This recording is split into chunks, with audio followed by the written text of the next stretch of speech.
The Nullarbor Plain stretches across southern Australia for more than 2,000 kilometres, so flat that early European explorers dismissed it as the dead centre of a dead continent. They were wrong.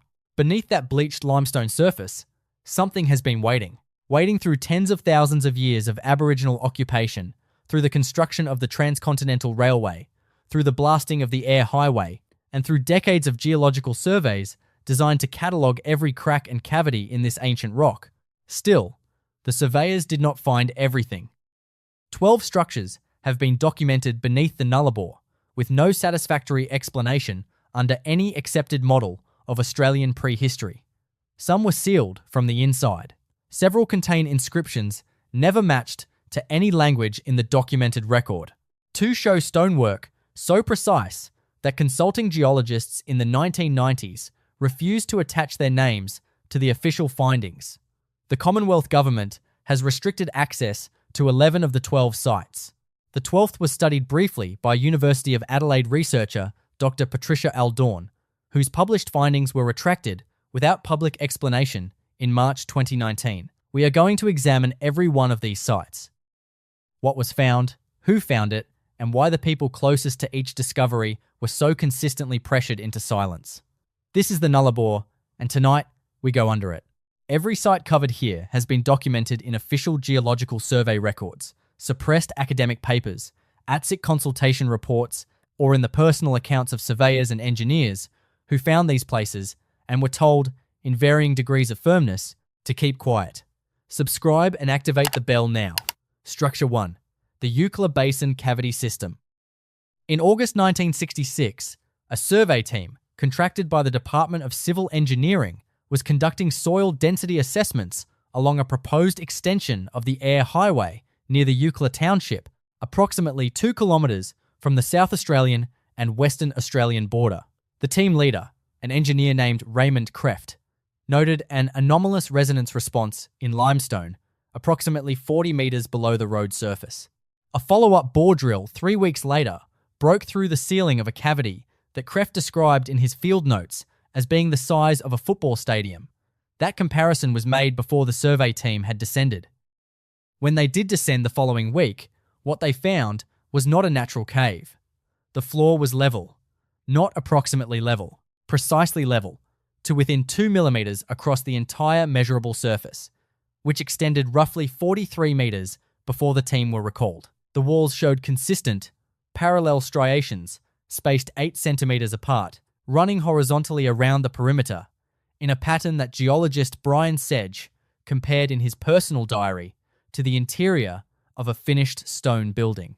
Kreft filed his survey report with the department in October 1966, when heritage researcher Douglas Harwood requested access under the Freedom of Information Act in 2007. He was told the document could not be located. Kreft died in 1994. Sedge died in 2003. Harwood published a summary of his findings in a regional journal in 2008. The journal ceased publication the following year. Structure 2. The Cook Township Chamber. Cook is a ghost town on the Trans-Australian Railway line, and for most of the 20th century, it functioned as a maintenance hub for railway workers and their families living in the isolated heat of the Nullarbor. By the 1990s, the population had dwindled to almost nothing, the line having been largely automated. During the decommissioning of several older service buildings in 1997, a contractor named Jeff Parlow was excavating a foundation trench when his machinery broke through the surface into a chamber approximately 8 metres below ground level. Parlow described it to a local history group in Ceduna in 2004 as being roughly the size of a large house, with dry stone walls constructed from blocks he estimated at between 200 and 300 kilograms each. The blocks were fitted together without mortar and without visible gaps. 2 of the walls had sections of carved text that no member of the work crew could identify. Photographs were taken. Those photographs were given to a supervisor from the Railway Authority, and according to Parlow, that was the last he saw of them. The chamber was sealed with poured concrete within 2 weeks. The local Kokatha community, whose traditional country encompasses the Cook region, were not formally consulted before the sealing. An ATSIC liaison officer who raised this procedural failure in an internal report was transferred to a desk role in Brisbane the following month. Structure 3. The Madura Pass Vault. The roadhouse at Madura sits on the edge of the Hampton tableland, where the air highway begins its descent toward the coastal plain. In 1988, a road maintenance crew reinforcing the cutting below the tableland edge exposed a vertical shaft in the rock face, approximately 30 metres above the road surface. The shaft had been cut, not formed naturally. The bore was circular, roughly 90 centimetres in diameter, descending at a slight angle before opening into a chamber below. A crew member named Peter Dallowee was lowered on a harness to assess the depth. He reported reaching a chamber after approximately 12 metres, where the shaft opened into a rectangular space with a low ceiling of about 2 metres. What Dallowee noted in his incident report, later obtained through a Freedom of Information pathway by journalist Karen Ashfield in 2011, was that the chamber contained a single object, a flat stone approximately 1 metre square, placed centrally on the floor, with a circular depression in its surface that appeared to have been filled with a dark resinous material at some point in the past. The stone was too heavy to extract through the shaft. Photographs were taken with a disposable camera. The developed photographs were seized by a Highways Department supervisor who arrived at the site the following day. Ashfield told her editor the photographs had been shown to her briefly before seizure, and that the carved markings bore no resemblance to anything in the archaeological record she had consulted. Structure 4. The Rawlinna Station Shaft. Rawlinna is a remote sheep and cattle station in the central Nullarbor, and it is not a place that receives many visitors. In early 2001, a mineral exploration team from a Perth-based company surveyed the station's eastern paddocks. During a ground-penetrating radar sweep, equipment operator and geophysicist Lynette Farr recorded a void signature at approximately 25 metres depth that she described in her field notes as unusually geometric in outline. The signature showed right angles. Natural caves in the Nullarbor limestone tend to be irregular. This was not irregular. Farr filed her radar data with the company in March 2001. 2 months later, she received written notification that her contract had been concluded and that all data collected during the survey remained the exclusive intellectual property of the company. In 2009, she presented those notes at a geoscience forum in Perth. She was not invited back the following year. The company was acquired by a larger resources firm in 2004, and the original survey data has never been publicly released. When a geology lecturer at Curtin University attempted to follow up Farr's findings as part of a postgraduate research project in 2016, the student's ethics application was declined, on grounds that the research area was subject to unspecified cultural heritage restrictions. Farr confirmed the events when contacted and stated she had been asked on 2 separate occasions not to discuss the Rawlinna findings publicly. Structure 5. The Mundrabilla Passage.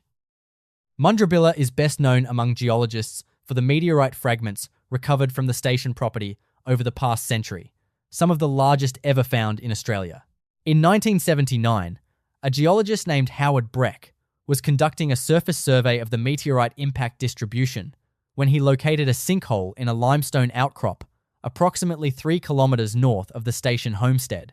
The sinkhole, unlike most natural features of that type in the region, had a consistently circular opening and showed evidence of having been artificially widened at some point in the past. Breck descended and discovered a passage running roughly east to west for approximately 60 metres before terminating at a sealed stone door.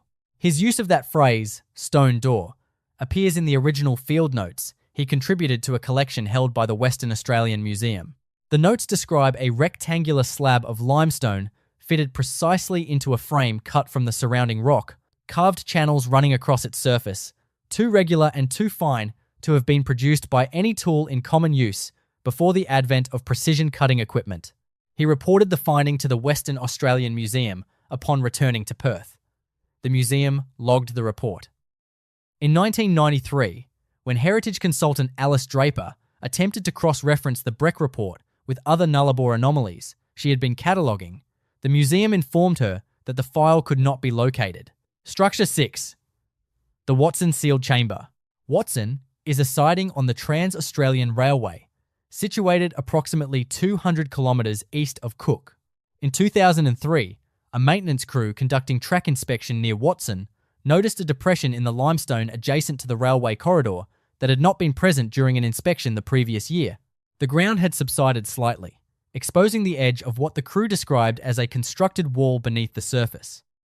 The wall ran at a consistent depth of approximately 1 metre below ground level, composed of fitted limestone blocks similar in description to those found in the cook chamber 6 years earlier. A heritage notification was filed with the relevant South Australian authority. An inspection team visited 6 weeks later and spent 2 days at the location before issuing a brief notice that the subsidence had been caused by natural compaction of underlying limestone and required no further investigation. The maintenance crew's original notification report was released in partial form under a Freedom of Information application lodged by retired civil engineer Thomas Callaway in 2015. Callaway noted that the inspection team's conclusion contradicted the photograph attached to the original crew report, which showed a dressed stone surface rather than natural limestone. That photograph was missing from the partial release. Callaway shared his findings with a history podcast in 2017. The specific episode was removed from the platform without explanation. Structure 7. The Forrest Airstrip Anomaly. Forrest was established as a Royal Australian Air Force base during the Second World War, one of several constructed across the Nullarbor to provide emergency landing capability for aircraft crossing southern Australia. During construction of the original airstrip in 1942, workers excavating the compacted limestone surface encountered a series of underground voids that were filled with rubble and sealed before construction continued. The construction diary of the supervising engineer, a squadron leader recorded only as WD. Hallam survives in partial form in the Australian War Memorial Archives and notes on the 23rd of April 1942 that the fill crew reported uncovering what appeared to be an existing structure at a depth of approximately 2 metres, with walls of cut stone and a floor surface described as polished. Hallam's diary records that he reported this to his commanding officer and received instructions to proceed with filling and sealing without documentation. No further reference to the finding appears in his surviving records. The Australian War Memorial holds the diary, but the relevant pages have been classified under a Defence Heritage category that restricts access until 2042. This was confirmed through a written response to an access application submitted by military historian Colin Barnett in 2018. Barnett published the response in a footnote of a broader work on Nullarbor wartime infrastructure in 2020. Structure 8. The Border Village Underground System. The Border Village Roadhouse sits precisely on the boundary between South Australia and Western Australia. In 2006, the owners undertook a renovation that included excavation for a new septic system. The excavation contractor struck a cavity at approximately 4 metres depth that expanded as excavation progressed into what the contractor described in a statutory declaration lodged with the local council as a connected series of passages running in at least 2 directions from the point of discovery. The contractor, a man named Frank Aldridge, stated in the declaration that the passages showed evidence of human construction, including cut stone surfaces and a rectilinear layout, inconsistent with natural cave formation. He stated that he reported the finding to the roadhouse owners, who reported it to a heritage authority, and that within 48 hours, a Commonwealth officer had arrived at the site. The excavation had been suspended, and the cavity had been sealed with poured concrete. The statutory declaration was the only documentation Aldridge was able to retain. When he attempted to follow up through the relevant heritage body, he was informed that no record of the notification existed. His statutory declaration was later presented to a South Australian parliamentary inquiry into heritage management in 2014. The inquiry's final report made no mention of it. Structure 9. The Loongana Inscription Chamber. Loongana is a siding that no longer exists as an inhabited place, but during construction of the Air Highway in the early 1970s, it served as a staging area for road crews working the western section of the plain. In 1972, a road grader operator named Eric Voss cut into a limestone shelf during a grading operation and exposed the entrance to a chamber that he described in a letter to his brother, held in a family archive and made available to this investigation as a room about as big as a classroom, with writing on every wall. The writing covered the walls in horizontal rows from floor to ceiling and appeared to have been incised directly into the stone. Voss took 2 photographs with a pocket camera and mailed copies to his brother along with the letter. Those photographs, still held by Voss's nephew in Adelaide, have been examined by 2 independent epigraphers, neither of whom could identify a match in any documented writing system. Voss reported the chamber to his site supervisor, who reported it up the chain of command. A heritage officer visited and determined that the markings were natural erosion features. The chamber was subsequently buried under highway fill. Vosse wrote to his brother a second time after the burial, stating that the heritage officer had not entered the chamber and had made that determination from a standing position approximately 20 metres from the entrance. Structure 10. The Cocklebiddy Extension. Cocklebiddy Cave is a well-documented site on the Nullarbor, famous among cave divers for containing one of the longest underwater passages in the world. In 1983, a French-Australian diving team, led by a diver named Henri Moreau, completed an extended survey of the cave system and reported locating a sealed lateral passage approximately 900 metres into the cave, at a point where the passage was only partially submerged. Moreau described the seal as artificial in the expedition report filed with the relevant Western Australian authority, noting that the passage had been closed with a constructed stone wall rather than a natural collapse.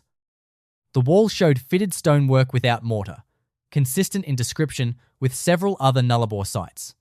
The expedition report recommended a follow-up survey with cutting equipment to access the sealed passage. That follow-up survey was never officially undertaken. In 2002, a recreational diver named Stephen Ord entered the cave as part of an authorised dive and reported that the sealed passage was no longer accessible, the approach to it having been blocked by a concrete structure that was clearly of recent construction rather than geological origin.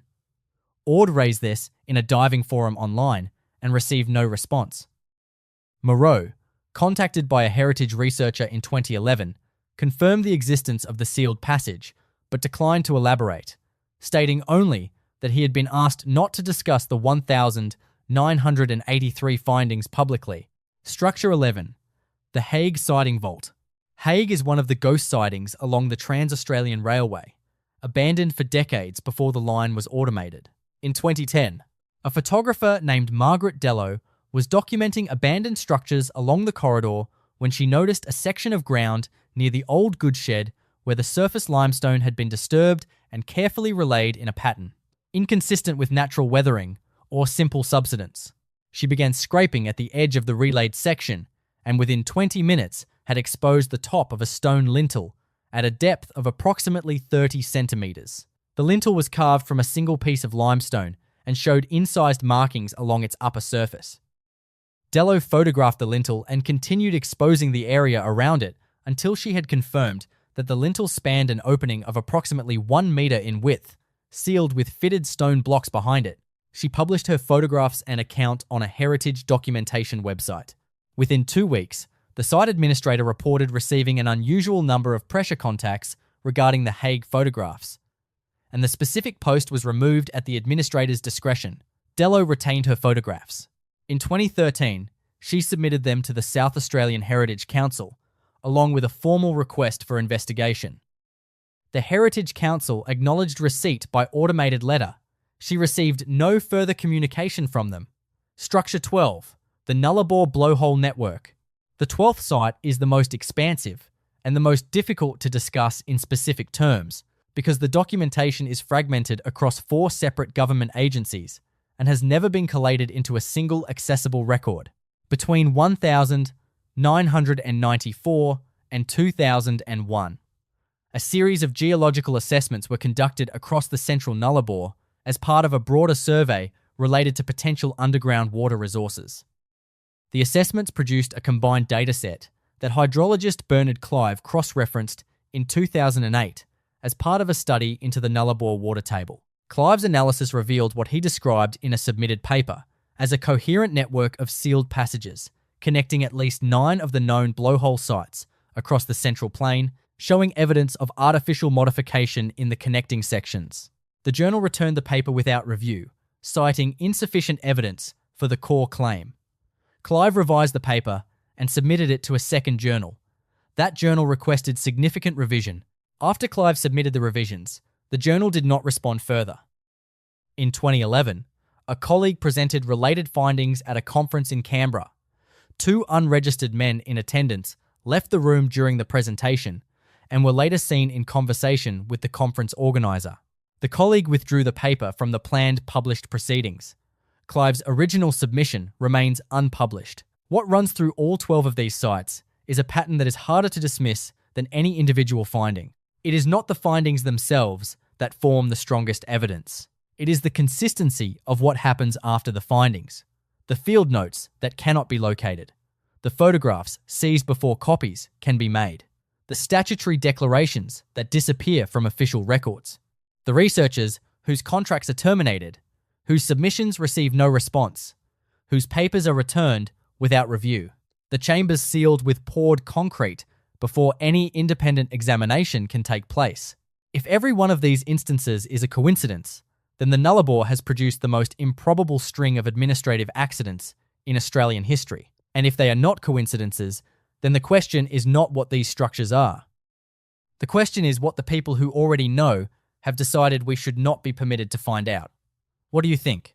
Is the pattern of restricted access and disappeared documentation evidence of something deliberate? Or is there a simpler explanation that accounts for all 12 sites? Is there a version of Australian prehistory the official record has not yet caught up with? Write your answer in the comments below. This community takes these questions seriously, and every response gets read. If this kind of analysis is what brought you here, subscribe to this channel and activate the notification bell. We will see you in the next one.